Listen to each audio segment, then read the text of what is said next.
আপনারা একমত হবেন কিনা। আচ্ছা আপনারা বলুন তো, মা সতী, মা পার্বতী, মা কালী একটাই তো সব, ভবতারিণী সবই তো একটাই রূপ।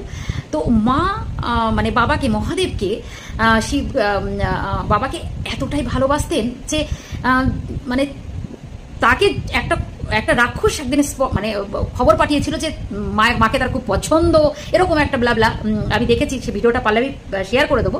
তখন মা বলেছে, তোর এত বড় স্পর্ধা, আমি কার অর্ধাঙ্গিনী, আর আমি শিব আর শক্তি দুটো সমন্বয়ে আমি সৃষ্টি, তো এত বড় স্পর্ধা, আমাকে এত বড় কথা বলার মানে ক্ষমতা রাখে, প্রথমত। দ্বিতীয়ত হচ্ছে যে যে মহাদেব মানে বাবার অপমান মা নিতে পারেননি বলে মা সতী দেহত্যাগ করেছিলেন, এবং বাবা ছাড়া মা কোনো কিছুই ভাবতেন না, এবং তার কারোর স্পর্শ তো দূরের কথা, কোনো কিছুই তিনি মেনে নিতে পারতেন না। বাবাই তার শুরু, তার শেষ।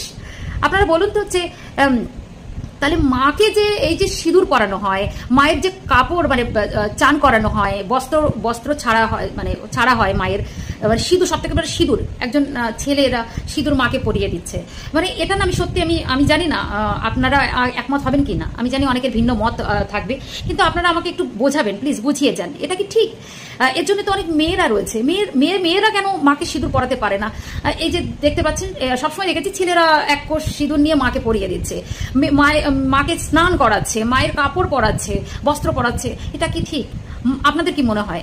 মা মানে একজন মহিলাদের কোনোভাবে বস্ত্র মানে কেউ এটা ঠিক মেনে নিতে পারে না, সেখান থেকে মায়ের বস্ত্র ওইভাবে মানে চান করানো, সিঁদুর পরানো, এটা কি মেনে নেওয়া যায়? আমি কিন্তু মানতে পারি না, সত্যি কথা বলছি। এর জন্য মেয়েরা রয়েছে, আমি মেয়েদের দিয়ে এই কাজটা কেন করানো হয় না? হয়তো মা